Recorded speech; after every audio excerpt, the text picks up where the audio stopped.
right in the heart of soul. So here we go with this part. Custody is power. Um, Basically, this started because when I had my situation in the beginning, there was an agreement between me and my child's mother that whoever could get our child ready for school, that's where my child needs to be. So what happened was they couldn't get him ready for school. And then they sent them to me. And then I got him ready for school. And then when it was time to go, okay, you could go back with your mom for the summer, you could come back to school, mom disappeared, right? Because I had already put the paperwork in, I got him, yada, yada, yada. So in essence, I did my part. She reneged on that deal. So she disappears. I don't see him or talk to him for like close to a year. Calling, no answer, that type of stuff. And so by the time we get to court, on one end, the judge is like, well, I can't say you don't know how to take care of him because you've had him for a year. On the other end, he's been here for a year now because it's two different states. So at that point, I was behind the eight ball. So fast forward, I have other friends going through this after that. So what I tell them is, do y'all actually have anything, did y'all actually go to court? And they're like, no. I said, well, keep your kid. And they're like, why? I said, if you really feel like something's bad in that situation over there, just keep your kid. They can't say you're kidnapping them because unless you have a court order that says one person is the custodial parent and one person isn't, you have all the same rights to your kid. So I was like, keep your kid. And they did it. And when they did that, by the time they got to court, because at the time it was like a 6 month window. If you have the kid for say 6 months, then pretty much the custody thing is in your favor. So because of stuff like that, if you do that, um, you have an advantage. As a father, it's still, the advantage is skewed in the family courts, but it's an advantage. Here's the thing though, for you other guys who have issues in the beginning, you're wondering what's going on. Well, when you see people playing games, like you're trying to pick up your kid and you can't, and you go to see your kid or pick up your kid and there's a fight, and then people call the police, and then you have somebody might have a restraining order against you, and or you have these arguments and blow ups out of the blue, but people gonna people do this thing where it's a woman yelling and it's a man there, so you got to go, and you keep having to leave, and you keep not being able to see your kid and pick up your kid. You think that's just a situation where y'all are having issues.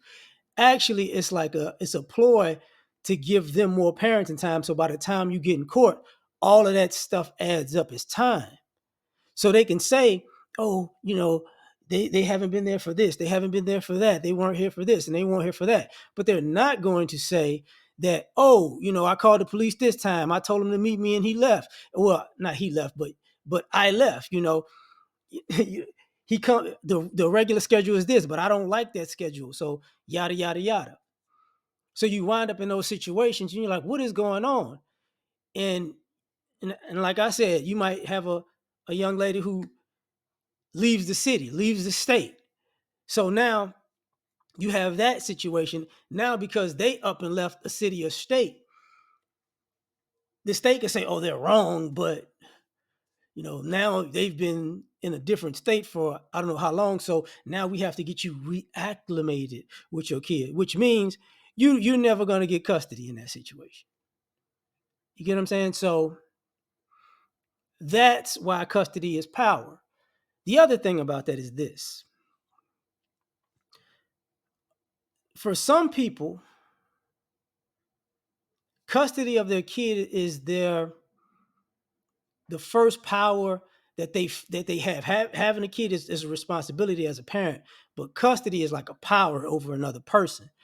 And when they say power corrupts and absolute power corrupts absolutely, you have a lot of corrupt, you know, parents out there. It's predominantly mothers because predominantly mothers were in custody. So what winds up happening is, now you have to play by all these crazy rules because these people feel like they have power. To me, it's a weak sense of power because sometimes people don't realize you might waste 10, 15, 20 years, feeling like I got the kid and I got the custody and I got the power.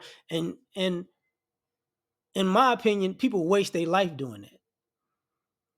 You on one end, you could be the parent who has to, deal with all of the backlash of the shenanigans of somebody who wants to abuse their power as a parent. But on the other end, if you can accept that they're going to just be corrupt with their power, you start moving on with your life.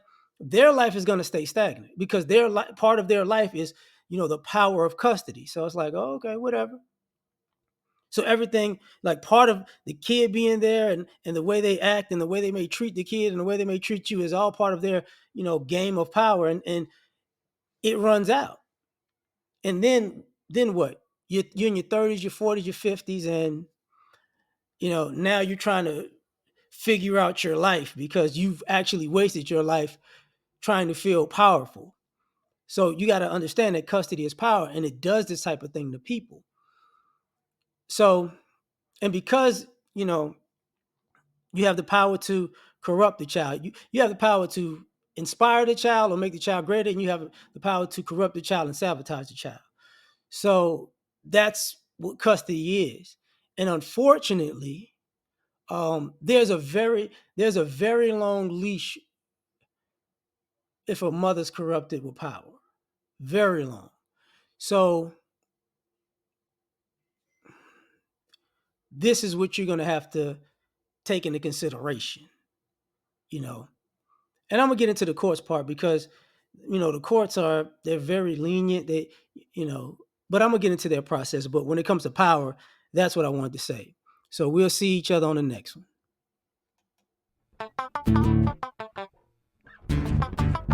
You ever been at the top of the universe? I'm gonna take you there.